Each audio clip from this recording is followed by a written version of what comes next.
ಇನ್ನ ಹನುಮಂತು ಅವ್ರ ವಿಚಾರಕ್ಕೆ ಬರೋದಿದ್ರೆ, ಹನುಮಂತು ನೆನ್ನೆ ಒಂದ್ ಮಾತು ಹೇಳ್ತಾರೆ, ನಾನು ಆಟ ಶುರು ಮಾಡಿ ತುಂಬಾ ದಿನ ಆಯ್ತು, ಇವ್ರಿಗೆ ಯಾರಿಗೂ ಗೊತ್ತಾಗಿಲ್ಲ ಅಷ್ಟೇ ಅಂತ.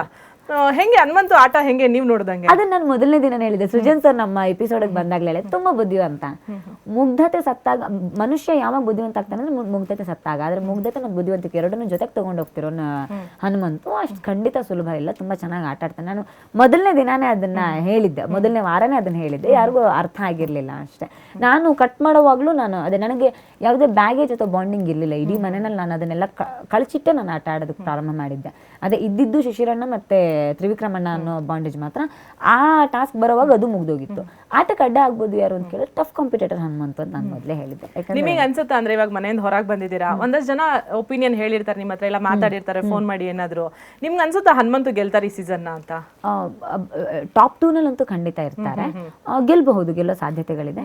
ಆದ್ರೆ ನನಗೆ ವೈಯಕ್ತಿಕವಾಗಿ ತ್ರಿವಿಕ್ರಮಣ್ಣ ಗೆಲ್ಲಬೇಕು. ಈ ಗೆಲುವಿನ ಅವಶ್ಯಕತೆ ಅವ್ರಿಗೆ ಬಹಳ ಇದೆ, ತುಂಬಾ ಅವಶ್ಯಕತೆ ಇದೆ. ಬದುಕಲ್ಲಿ ತುಂಬಾ ಸೋಲುಗಳನ್ನ ಆಚೆಗೆ ಅಂದ್ರೆ ಏನ್ ಅವಶ್ಯಕತೆ ಇದೆ ಅಂದ್ರೆ ಫಿನಾನ್ಷಿಯಲಿನ ಹಾಗಂತಲ್ಲ, ಆ ಗೆಲುವು ಅವ್ರಿಗೋಸ್ಕರ ಕಾಯ್ತಿದ್ಯಾ ಅನ್ನೋದು ಬಹಳ ಅನಿಸುತ್ತೆ.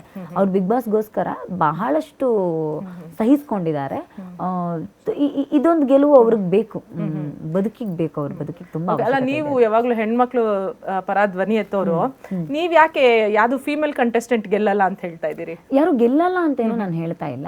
ಆದ್ರೆ ನನಗೆಲ್ಲೋ ಒಂದ್ ಕಡೆ ಒಂದು ಈ ಬಿಗ್ ಬಾಸ್ನ ವ್ಯಕ್ತಿತ್ವದ ಆಟ ಅಂತ ಬಂದಾಗ ಗಾಂಭೀರ್ಯತೆ, ಈ ಮೆಚ್ಯೂರಿಟಿ ಅನ್ನೋದೆಲ್ಲವೂ ಇಲ್ಲಿ ಪರಿಗಣನೆಗೆ ತಗೊಳುತ್ತೆ. ಸುಮ್ಮನೆ ಯೋಚನೆ ಮಾಡಿ, ನಿನ್ನೆ ಹನುಮಂತುಗೆ ಭವ್ಯ ಹೊಡೆದಿದ್ದನ್ನ ಇಡೀ ಮನೆ ನಮ್ಗೆ ಸಂಬಂಧ ಇಲ್ಲ ಅನ್ನೋ ತರ ಇತ್ತು.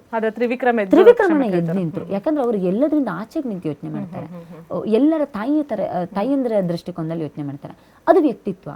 ಆ ವ್ಯಕ್ತಿತ್ವ ಗೆಲ್ಲಬೇಕು ಅಂತ ಅದನ್ನ ಮತ್ತೆ ಹೇಳಬೇಕು ಅನ್ನಿಸಿದಾಗ ಹೇಳ್ತಾರೆ.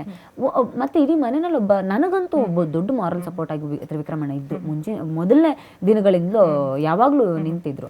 ಮತ್ತು ಅದು ಅವ್ರ ಕ್ಯಾರೆಕ್ಟರ್ ಕೂಡ. ಅವರು ಇದ್ದಿದ್ದನ್ನ ನೇರವಾಗಿ ಮಂಜಣ್ಣಂಗೆ, ಅವ್ರು ನಿನ್ನೆ ಮಂಜಣ್ಣಂಗೆ ಹೇಳಿದ್ರು, ಹುಲಿ ಬೇಟೆ ಆಡ್ತಿತ್ತು, ಹಾಲು ಕುಡಿಯೋಕೆ ಶುರು ಮಾಡ್ತಿರ್ಬೇಕು. ಈ ಮಾತನ್ನ ಬೇರೆ ಯಾರು ಹೇಳೋದಕ್ಕೆ ಸಾಧ್ಯ ಇಲ್ಲ. ಎಲ್ಲರೂ ಅಲ್ಲಿ ಶುಗರ್ ಕೊಟ್ಟು ಮಾಡ್ಕೊಂಡು ಮಾತಾಡ್ತಾರೆ. ಆದ್ರೆ ಹೇಳಬೇಕಾಗಿರೋದನ್ನ ತುಂಬಾ ನೇರವಾಗಿ, ಬಹಳ ಸ್ಪಷ್ಟವಾಗಿ, ಮತ್ತು ಅದನ್ನ ತೀರಾ ಕೆಳಮಟ್ಟದ ಭಾಷೆ ಉಪಯೋಗಿಸದೆ ಒಂದು ಸ್ಟ್ಯಾಂಡರ್ಡ್ ಭಾಷೆ ಉಪಯೋಗಿಸಿ ಮಾತಾಡಬಲ್ಲ ಅಂತ ಮೆಚೂರ್ಡ್ ಸ್ಪರ್ಧಿ ತ್ರಿವಿಕ್ರಮ.